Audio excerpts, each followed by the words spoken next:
சாட்டை துரைமுருகன் உள்ளிட்ட தாய் தமிழ் உறவுகள் அனைவருக்கும் என் அன்பின் வணக்கங்கள். என்னை நம்பி குளச்சல் சட்டமன்ற தொகுதியிலே வேட்பாளராக போட்டியிடும்படியாக என்னை தேர்ந்தெடுத்த அண்ணன் சீமான் அவர்களுக்கு நன்றி. அண்ணன் என்னை அறிவித்த நாள் முதல் மிக தீவிரமாக வீரியமாக என்னை முன்னிறுத்தி களப்பணி ஆட்சி கொண்டிருக்கிறதான குளச்சல் உறவுகள் ஒவ்வொருவருக்கும் என் மனமார்ந்த நன்றிகள்.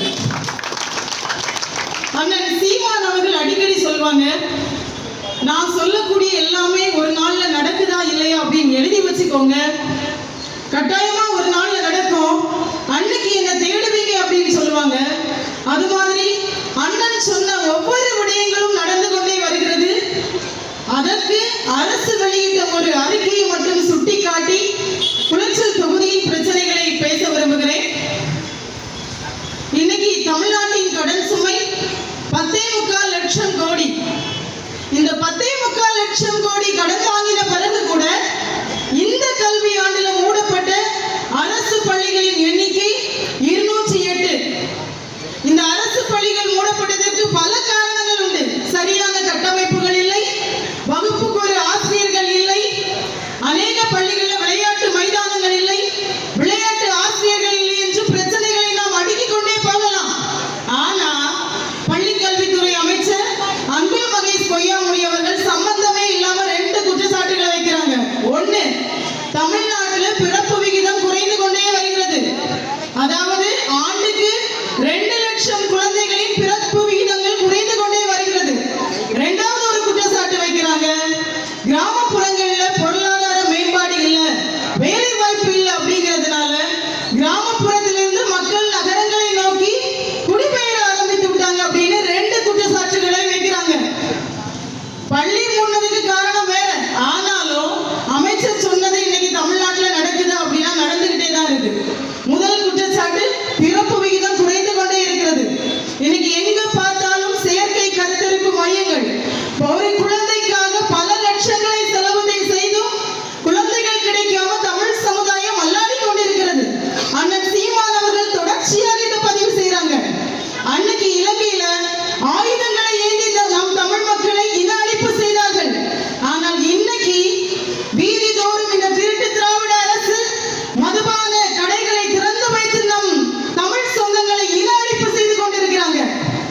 மதுவை அரசு விற்கக்கூடியதான ஆரோக்கியமற்ற மதுவை குடித்து ஆரோக்கியமற்ற ஒரு இளைய தலைமுறை உருவாகி கொண்டிருக்கிறது. இது ஒரு காரணம்னா, இரண்டாவது உணவு நஞ்சாகி போயிடுச்சு. தாய்ப்பால் கூட நஞ்சாகி இருக்கக்கூடிய ஒரு காலம். பிறந்த குழந்தைகளுக்கு புற்றுநோய், இப்படி ஒரு ஆரோக்கியமற்ற ஒரு தமிழ் சமுதாயம் உருவாகி கொண்டிருக்க. ஏன் அப்படின்னா செயற்கை உரங்களும் பூச்சிக்கொல்லி மருந்துகளும் தெளிக்கப்பட்டதான உணவு தான் நமக்கு கிடைக்குது. இதை மாற்ற முடியுமானா முடியும். தொடர்ச்சியாக நாங்கள் நாம் தமிழர் கட்சி பிள்ளைகள் என்ன சொல்கிறோம், விவசாயத்தை அரசு வேலையாக மாற்றுவோம் என்று சொல்கிறோம். விவசாயத்திலே செயற்கை பூச்சிக்கொல்லி மருந்துகளை மாற்றிவிட்டு இயற்கை பூச்சிக்கொல்லி மருந்துகளை உருவாக்குவோம் அப்படின்னு சொல்றோம். உங்களால முடியுமான்னு கேட்கிறீங்க. முடியும், உடனே முடியாது. நாட்டு மாடுகள் ஆடுகள் வளர்ப்பை அதிகப்படுத்தி இயற்கை உரங்களை உருவாக்கி செயற்கை உரங்களை மாற்றுவோம் சொல்றோம். எங்களுடைய கனவு மிகப்பெரியது. நாங்க ஒரு வளமான தமிழ் சமுதாயத்தை உருவாக்க வேண்டும் என்கிற நோக்கத்தோட களத்தில் நிற்கிறோம். இன்னைக்கு இந்த தமிழ் சமுதாயம் எந்த நிலையில சென்று கொண்டிருக்கிறது, இதை எப்படி மாற்றணும் அப்படிங்கிற மிகப்பெரிய கனவோட நிற்கிறோம். நீங்க நம்ப மாட்டேங்கிறீங்க. ஆடு மாடு வளர்த்தல் அரசு வேலைன்னு சொன்னா சிரிக்கிறீங்க, விவசாயம் அரசு வேலை அப்படின்னு சொன்னா சிரிக்கிறீங்க. இரண்டாவது ஒரு காரணம் சொன்னாங்கல்ல, இரண்டாவது எனது கிராமப்புறங்கள்ல வளர்ச்சி இல்லை. எப்படி வளர்ச்சி வரும்? எப்படி வளர்ச்சி வரும்? மண் சார்ந்து வளம் சார்ந்து தொழிற்சாலைகளை நீங்கள் உருவாக்காத வரை எப்படி கிராமப்புறங்கள்ல வளர்ச்சி வரும்? விவசாயம் அரசு வேலை என்றால் சிரிக்கிறீர்கள், ஆடு மாடு வளர்த்தல் அரசு வேலை என்றால் சிரிக்கிறீங்க. சரிங்க, அண்ணன் சீமான் அவர்கள் முற்போக்குவாதியா மாறிட்டாங்கன்னு சொல்றீங்க, நாங்க பிற்போக்குவாதியா மாறிட்டாங்கன்னு சொல்றீங்க. நாங்க சிந்திக்கிறோங்க, முற்போக்குவாதியா நாங்க மாறணும், ரெடி. நீங்க எங்களுக்கு படிப்பு கல்வியை கொடுக்க தயாரா இருக்கீங்களா? அரசு இலவசமாக தரமாக கொடுக்க வேண்டிய கல்வி இன்னைக்கு எப்படி இருக்குன்னா, எல்கேஜி படிக்கும் போதே நான் 1 லட்சம் ரூபாய் கொடுத்தாதான் எனக்கு தரமான கல்வி கிடைக்கும் என்கிற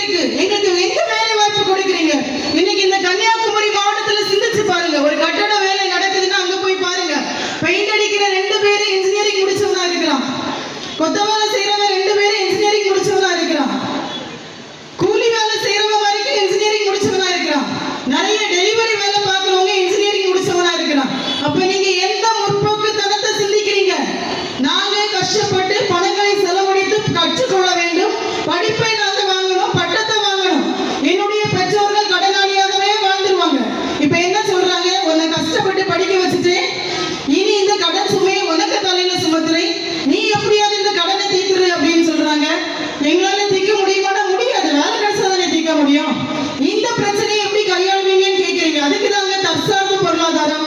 இன்னைக்கு 1000 கோடி நீங்க செலவு செய்தா கூட 100 200 சாஃப்ட்வேர் இன்ஜினியர்ஸ்க்கு தான் நீங்க வேலை கொடுக்க முடியும். ஆனால் அதே 1000 கோடியை நீங்க விவசாயத்துல போட்டீங்கன்னா பல 1000 பேருக்கு நம்ம வேலை கொடுக்க முடியும்.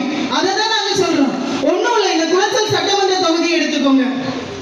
தொடர்ந்து 20 வருடமாக குளச்சல் சட்டமன்ற தொகுதியில் காங்கிரஸை சேர்ந்தவர்கள் தான் சட்டமன்ற உறுப்பினராக இருக்காங்க. கடந்த 15 ஆண்டுகளாக அண்ணன் பிரின்ஸ் அவர்கள் தான் சட்டமன்ற உறுப்பினராக இருக்கிறாங்க. இவங்க கொண்டு வந்த வளர்ச்சி திட்டங்கள் என்ன? கடலும் கடல் சார்ந்த வளமும் நமக்கு இருக்கு. இன்னைக்கு கேரளாவை சார்ந்த மீனவர்கள் நம்முடைய மீனவர்கள் கிட்ட இருந்து மீன்களை வாங்கி பதப்படுத்தி வெளிநாடுகளுக்கு ஏற்றுமதி செய்து அவருடைய பொருளாதாரத்தை பெருக்கிக் கொண்டிருக்கிறார். மீன்களை பதப்படுத்தக்கூடிய தொழிற்சாலை நீங்க உருவாக்கி இருக்கீங்களா? இல்லைன்னா இந்த மீன்களை மதிப்பு கூட்டப்பட்ட பொருட்களாக மாற்றக்கூடிய தொழிற்சாலைகளை உருவாக்கி இருக்கீங்களா? தென்னை விவசாயம் இங்க இருக்கு. தென்னை சார்ந்த மதிப்பு கூட்டப்பட்ட பொருட்களை உருவாக்கக்கூடிய தொழிற்சாலைகளை உருவாக்கி இருக்கீங்களா? ரப்பர் விவசாயம் இருக்கு. அது சார்ந்த ஏதாவது தொழிற்சாலைகளை உருவாக்கி இருக்கீங்களா? வாழை சாகுபடி இருக்கு. அது சார்ந்து ஏதாவது தொழிற்சாலைகளை உருவாக்கி இருக்கீங்களா? அப்படின்னா எதுவுமே இல்லை. இப்படி எதுவுமே நீங்க நம்முடைய வளம் சார்ந்து மண் சார்ந்து இங்க உருவாக்காத வரை எப்படி இங்க வேலை வாய்ப்பு கிடைக்கும்? அப்ப இவங்க திட்டம் என்ன? நீ கஷ்டப்பட்டு காசு கொடுத்து பட்டத்தை வாங்கணும், வாங்கிட்டு உனக்கு வேலை வாய்ப்பே தர மாட்டாங்க, நீ அப்படியே இருக்கணும், நீ வளரக்கூடாது. இதுதான் இவங்களோட திட்டம். இன்னைக்கு அரிசி நமக்கு எங்க இருந்து வருது? ஆந்திரால இருந்து வருது. பால் எங்க இருந்து வருது? ஆந்திரால இருந்து வருது. இறைச்சி எங்க இருந்து வருது? ஆந்திரால இருந்து வருது. இப்படி எல்லாமே திராவிட கூட்டம் திராவிடத்துல இருந்து இறக்குமதி பண்ணுவான். நீ வேலையே செய்யாம நீ என்னைக்குமே கஷ்டத்திலேயே உழைஞ்சு கொண்டே இருக்கணும், இலவசங்களை எதிர்பார்த்து இருக்கணும். இதுதான் இவங்களுடைய சரியான ஆட்சியா? மக்கள் சிந்திங்க. இங்க மட்டும் இல்ல, அண்ணன் சீமான் அவர்கள் உள்ளிட்டு தமிழ்நாட்டிலும் உலகம் முழுவதும் அநேக படித்த இளம் தலைவர்கள் எப்படியாவது தமிழ்நாட்டிலே நாம் தமிழர் தேசிய ஆட்சி மலர வேண்டும், நம் மக்களின் வாழ்க்கை முறை மாற வேண்டும் என்று பல திட்டங்களோடு கனவுகளோடு நம் தமிழ்நாட்டை முன்னேற்ற துடித்துக் கொண்டிருக்கிறார்கள். அவர்கள் எல்லாருக்கும் நீங்க வாய்ப்பு கொடுங்க. ஒண்ணும் இல்ல, இன்னைக்கு மாநாடு திருச்சியில நடந்த மாநாடு. அந்த மாநாட்டுக்கு முன்னால ஒண்ணு சொல்லிட்டு இருந்தாங்க, கடந்த எம்பி தேர்தல் முடிஞ்ச உடனே அண்ணன் கட்சியை கலைச்சிருவாங்கன்னு சொல்லி மக்களை நம்புற மாதிரி நாம் தமிழர் கட்சியில இருக்கிற எல்லாரும் வெளியேறிட்டு இருக்காங்க, ஏமாத்திக்கிட்டே இருந்தாங்க. ஆனா என்னாச்சு? மக்களின் மாநாடு வெற்றி பெற்றுச்சு. இப்போ இந்த 200 ரூபாய் படித்த அறிவாளிகளால இருக்க முடியல. இப்ப என்ன சொல்றான்? அன்னை அனைத்து படித்த பட்டதாரிகளை தான் வேட்பாளர்களை அறிவிச்சிருக்கான். ஆடு மாடு வளர்க்கிறவங்களை ஏன் வேட்பாளர்களை அறிவிக்கிறேன்னு கேட்கிறான். மக்கள் புரிந்து கொள்ளணும். என்னைக்குமே நாம் தமிழர் கட்சி பிள்ளைகள் என்ன சொல்றோம்? படித்தவர்களுக்கும் படிக்காதவர்களுக்கும் அரசு வேலை அப்படின்னு தான் சொல்றோம். படித்தவர்களை ஆடு மாடு மேய்க்கிறது என்னைக்குமே நாங்க சொல்லல. இதை நீங்க புரிந்து கொள்ளணும். இப்ப ஒண்ணும் இல்லை, நம்ம நிறைய பேர் அன்னைக்கு ஆங்கிலேயர்களை எதிர்த்து போராடினாங்க, எல்லாரையுமே சிறையில் அடைச்சாங்க. நம்முடைய தாத்தா வாவு சிதம்பரம் பிள்ளை அவர்களை மட்டும்தான் செக்கிலுக்கு வைத்தாங்க. ஏன் வச்சாங்கன்னா, அன்னைக்கு நம்முடைய தாத்தா சொந்தமாக ஒரு கப்பலை வாங்கி ஆங்கிலேயர்களுடைய பொருளாதாரத்துல கை வச்சாங்க. அதனாலதான் அவரை செக்கிலுக்க வச்சாங்க. அது மாதிரிதான் இன்னைக்கு நாம் தமிழர் கட்சி பிள்ளைகள்கிட்ட இருக்கக்கூடிய கொள்கைகள் என்ன செய்யும்னா, நிறைய பெரிய பெரிய பெரும் முதலாளிகளுடைய அடிமையத்துல கை வைக்கும். நம் ஏழை மக்களுடைய வாழ்வாதாரம் உயரும். இதனாலதான் தொடர்ச்சியா இவன் பல மீடியாக்களை வைத்து அண்ணனுக்கு எதிராக அவதூறுகளை கிளப்பி விட்டுக்கிட்டே இருக்கிறான். அண்ணன் பேசக்கூடிய அன்பு அறிவார்ந்த சமூகத்துக்கு நான் சொல்றது, வரக்கூடிய துண்டு வீடியோக்களையோ மீன்ஸையோ பார்த்து அண்ணனை நீங்கள் குறைவாக இடைப்படாதீர்கள். முழு காணொலிகளை எல்லா கையிலையும் போன் இருக்கு. முழு காணொலிகளை நீங்க தேடி பாருங்க. தேடி பார்க்கும் பொழுது அண்ணன் முன்வைக்கக்கூடிய அரசியல் உங்களுக்கு புரியும். எங்கிட்ட சாட்டை அண்ணன் பேசணும் அப்படிங்கிறதுனால சீக்கிரமா முடிச்சிருங்க அப்படின்னு சொன்னாங்க. ஆனாலும் இதை தாண்டி நிறைய பேசிட்டாங்க. என்னுடைய அன்பு உறவுகள் எல்லாருமே உங்களுக்கு புரியும் விதத்திலே தமிழ் தேசிய அரசியல்னா என்னங்கிறதை எடுத்து வச்சுட்டாங்க. இன்னைக்கு குளச்சல்ல இருக்கக்கூடிய சில பிரச்சனைகளை நான் பேச விரும்புறேன். குளச்சல் தொகுதியில 4 வழி சாலை அப்படிங்கிற ஒரு ப்ராஜெக்ட் 20 வருஷமா நடந்துகிட்டு இருக்கு. இந்த 4 வழி சாலையை எடுத்துக்கிட்டீங்கன்னா, இந்த ப்ராஜெக்ட் நமக்கு தேவையா அப்படின்னா கட்டாயமா தேவை. நான் வேண்டாம்னு சொல்லவே இல்லை. ஆனா இதோடைய பாதிப்புகள் மக்களுக்கு எந்த அளவுக்கு தெரியும்னு தெரியல. நிறைய நீர்நிலைகளை அழிச்சிட்டாங்க. நிறைய நீர் ஓடைகள் தடுக்கப்பட்டிருக்குது. முக்கியமா பாத்தீங்கன்னா பல இடங்கள்ல விளைநிலங்கள்ல செயற்கையாக வெள்ளப்பெருக்கை உருவாக்கி விட்டுட்டாங்க.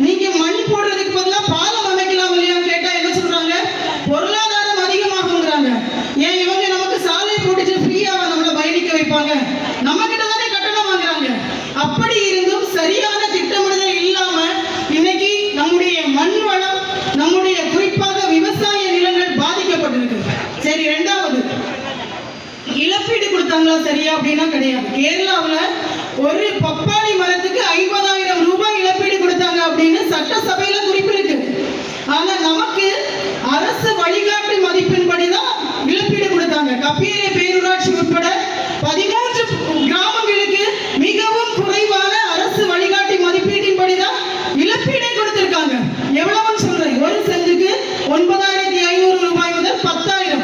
இன்னைக்கு இந்த காசை வச்சு உங்களால ஒரு சென்ட் நிலம் வாங்க முடியுமா? நீ கேரளாவை போல சந்தை மதிப்பை விட 3 மடங்கு எனக்கு தர வேண்டாம், சந்தை மதிப்பிலேயே தரணும்ல. எத்தனையோ பேர் வீடுகளை இழக்கிறாங்க. நான் என்னுடைய வீடை இழக்கிறேன், வீடு இருந்த நிலத்தை இழக்கிறேன். நீ வெறும் 9,500 10,000 கொடுத்தா இந்த பணத்தை வச்சு எப்படி நான் நிலம் வாங்குறது, எப்படி வீடு கட்டுறது? இழப்பீடு சரியா கொடுக்கல. ஏன் கேரளால வாங்கி கொடுத்தா தெரியுமா? ஒருவேளை அந்த சட்டமன்ற உறுப்பினரோ எம்பியோ அந்த தொகையை வாங்கி கொடுக்கலன்னா அடுத்த தேர்தலில் அந்த மக்கள் அவனை தோக்கடிச்சிருவான். ஆனா இங்க பிரச்சனை இல்லை. நீ வாங்கி கொடுத்தாலும் சரி, வாங்கி கொடுக்காம போனாலும் சரி, நான் மதத்தை பார்த்து உனக்கு வாக்கு செலுத்துவேன். நீங்க வாக்கு செலுத்தக்கூடிய முறைதான் இன்னைக்கு வரைக்கும் இங்க இருக்கக்கூடிய சட்டமன்ற உறுப்பினர்கள் மக்களின் நலனை சிந்திக்காம இருக்கிறதுக்கு காரணம். இரண்டாவது, வாணியகுடி பகுதியில துறைமுகம் வேணும்னு கேட்டாங்க. அதை இப்ப ஸ்டாலின் அவர்கள் அறிவிச்சிருக்காங்க. ஏன் அறிவிச்சிருக்காங்க அப்படிங்கறத அப்புறமா சொல்லுவேன். குளச்சல்ல துறைமுக விரிவாக்கம் கேட்டாங்க. அதையும் இப்ப அறிவிச்சிருக்காங்க. ஏன் அப்படிங்கறத சொல்லுவேன். குறிப்பா மண்டிக்காடு புதூர் பகுதியில தூண்டில் வளைவு கேட்டாங்க. அதை பத்தி இதுவரைக்கும் எந்த அறிவிப்பும் இல்லை.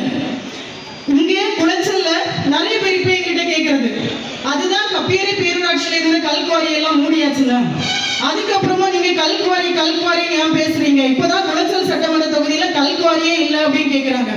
குளச்சல் சட்டமன்ற தொகுதியினுடைய முக்கியமான நீர் ஆதாரங்கள் 2: வள்ளியாறு, பாம்புரி வாய்க்கால்.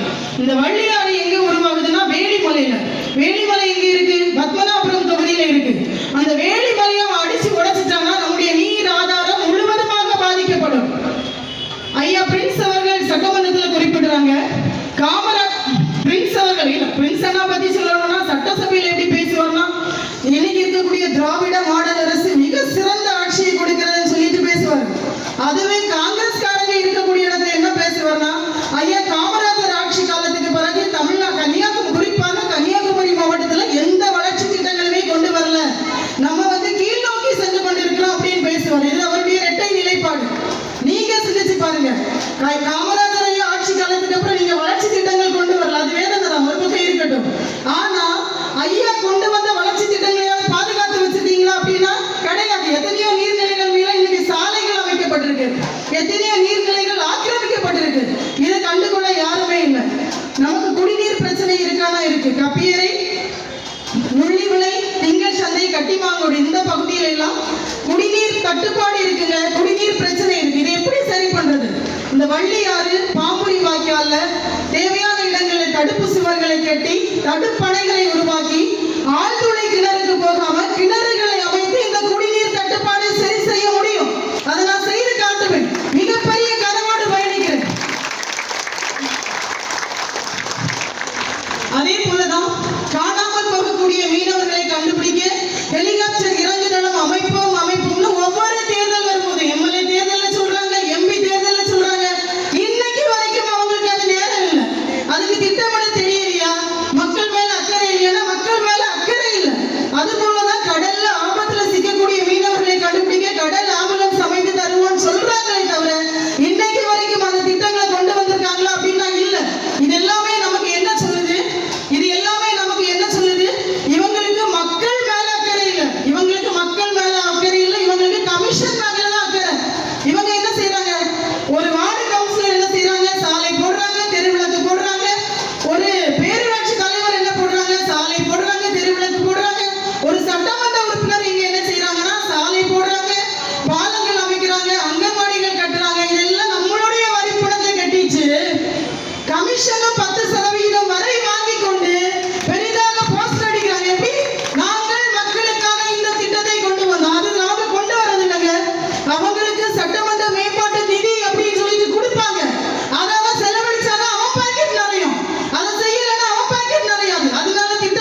இருக்காங்க. அதை தான் சொல்ல வரேன்.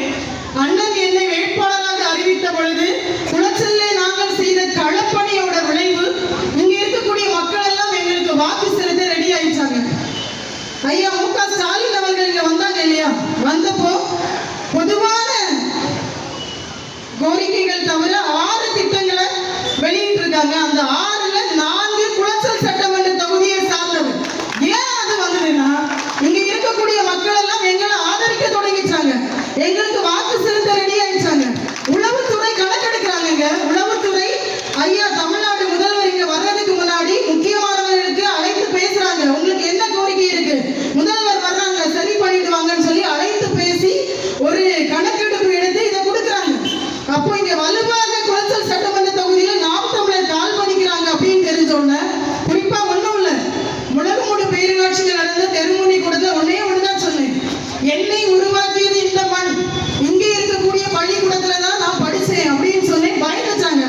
பயந்து பாருங்க, நான் வாசிக்கிறேன். தூய மரியன்னை தேவாலயம் 2 கோடி செலவில் பழமை மாறாமல் புதுப்பிக்கப்படும். 2 கோடி கொடுத்துட்டாங்க. ஏன் வாக்கு எனக்கு திருப்பிடக்கூடாது, ஆலயத்துக்கு இந்த காசை கொடுத்தோம்னா அந்த வாக்குகள் எனக்கு திரும்புங்கிற ஒரு நம்பிக்கை. அதுக்கப்புறம் பாருங்க, ஏவிஎம் கால்வாய் 1.20 கோடி மதிப்பீட்டில் புனரமைக்கப்படும். இத்தனை வருடங்களாக இவங்களுக்கு முடியலையா, இப்ப இப்படி ஒரு அறிவிப்பு. அதை தாண்டி 150 கோடி மதிப்பீட்டில் வாணியங்குடியில் புதிய துறைமுகம் அமைக்கப்படும். 150 கோடி மதிப்பீட்டில் குளச்சல் துறைமுகம் விரிவாக்கம் செய்யப்படும். கேட்டுட்டு இருக்க மக்கள் எல்லாம் ஒருவேளை மகிழ்ச்சி அடையலாம், ஆரம்பிச்சுட்டாங்க பண்ணிடுவாங்க. கிடையாது, சீக்கிரத்துல தேர்தல் அறிவிப்பாங்க. தேர்தல் அறிவிச்சவங்க சொல்லுவாங்க, நாங்க செய்யணும்